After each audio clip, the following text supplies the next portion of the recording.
Hello everyone and welcome to Hooked on Carnival, or help me, I'm confused. You, not me. Each episode we hope to answer some of your questions to help improve your Carnival Glass collecting experience. This week we've enlisted a precious metal assayer, a Chinese restaurateur, and a dance hall floozy to help answer your questions on Carnival Glass. So with no further ado, let's get started.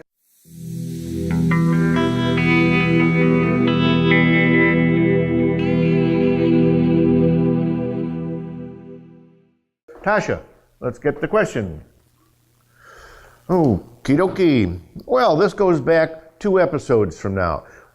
We had the question, help, I can't figure out this peacock. Well, this is going to be part 3 of help, I can't figure out this peacock. Okay, let's see what the experts have said about this question. Help, I can't figure out this peacock, part 3. Okay, let's see. Well, first of all, we're looking at peacock pieces that do have an urn. Last week was the Northwoods peacock and urn. This week it's the Millersburg peacock and urn. And Millersburg peacock and urn are unique molds, and all bowls and plates should have the rayed base. Here are the identification points. First of all, they have to have a rayed base, okay? It kind of looks like a starburst coming out from the center, rays moving outward in the base. If it's plain, it's not Millersburg. If it's plain, it's Northwood. So in this case, we've got rays. It identifies it as a Millersburg piece, okay? And we've got several more patterns here. First of all, we've got number 6, pattern number 6, and that would be found in Ron Britt's Birds of a Feather. Okay, and we have a copy of that over here. And again, all the numbered patterns that we've gone over so far are in here, and we're now working on pattern number 6. Okay, it's a 10-inch large bowl. Okay, it's got the peacock in the center. It's got the column with the urn on top. It's got a bee in front of the peacock's beak, and it's got two tiara facing forwards, okay, facing forwards. The interesting thing about this one is it's got 7 columns on the urn. 1, 2, 3, 4, 5, 6, 7 columns on the urn, okay. Rayed base, B, 2 tiara, 7 columns on the urn, okay. Okay, we go down to pattern number 7. This is a 6-inch variant. Pattern 7 is a 6-inch sauce, and it is called a variant.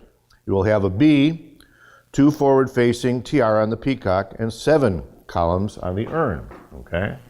So 6 inches, it's got the urn, it's got the B, it's got 2 tiaras facing forward, and it's got 7 columns on the urn.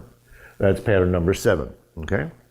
Pattern number 8 is called the mystery pattern. It's called the mystery pattern version. When some people were originally trying to identify this mold, they didn't know who made it and just called it the mystery peacock. We know now that it's a Millersburg, okay?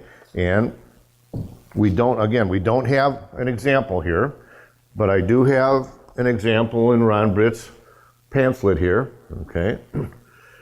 It's got peacock, it's got the bee, it's got the 2 tiara on the peacock. This one has 9 columns on the urn. If you count the columns on the urn, there's 9 of them instead of 7. So again, there's a major difference there. Another major difference is the fact on the bottom, you'll see a flower, one flower, full flower on the left of the bottom, and on the very right of that, there's just a partial flower. A half flower is on the bottom. So that is one of the identification marks of the mystery peacock, or pattern number 8, as Ron Britt has pointed out. Okay? Again, we don't have an example of that, but we'll have a picture up on the screen for you there. Pattern number 9 is found in a 7.5-inch size bowl here. Okay, there's a bee, but in this case, there's no urn. Okay, if I look at the column above the peacock, there's no urn on it. Okay, there is a 5-petaled flower on top of the pedestal. So instead of an urn on top of the pedestal, there's a flower on it. Okay, 5-petal flower. There's a bee, there's a tiara, 2 tiaras forward. This is sometimes called the shotgun pattern. Number 9 is sometimes called the shotgun pattern. Okay, shotgun variant. Shotgun variant. Okay, that's pattern number 9. Pattern number 10, thank you, Tasha.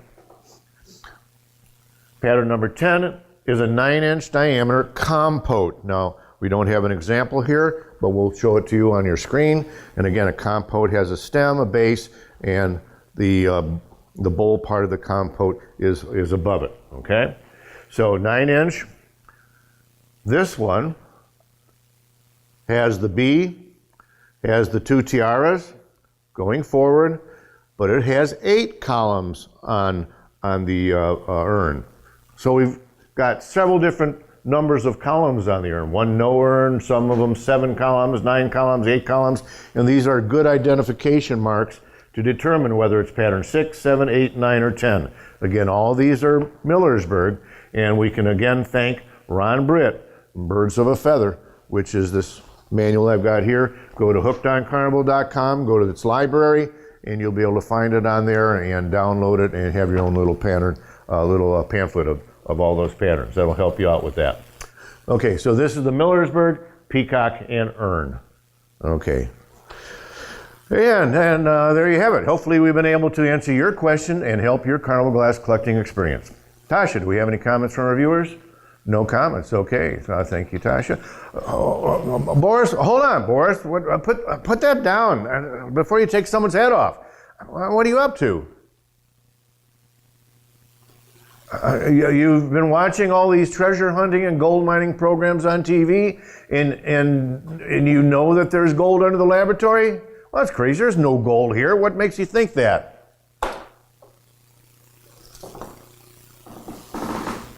This makes you think that? You went out for Chinese last night, and after dinner they gave you a fortune cookie. And there's a fortune in there. And the fortune says, don't give up, you're sitting on a gold mine. Well, Boris, that's nuts. There's no gold here. These fortune cookies are just made up. There are probably hundreds of people out there with the same fortune. What? You're going to find out, and you want to be the first to find it. I give up. Go ahead, get out here, go run out the batteries and with that thing and find out that something doesn't, try to find something that doesn't exist. You're wasting our time. Okay, go for it. Tasha, did your cousin lost his mind? What? Gold fever? Gold fever. Humbug. So keep those letters and comments coming in. You can send them to me at drglass@hookedoncarnival.com. You can see that along the bottom of your screen. Also, please run right out and join your local Carnival Glass Club. They're the best place to get hooked on Carnival. For those who live in or near Pennsylvania, think about joining the Keystone Carnival Glass Club. They're a great club, and membership is no more than a 1-pound bag of fool's gold. Fool's gold. Again, you can see their website along the bottom of your screen. So that's our show for today. Wave goodbye to the viewers. See you next week.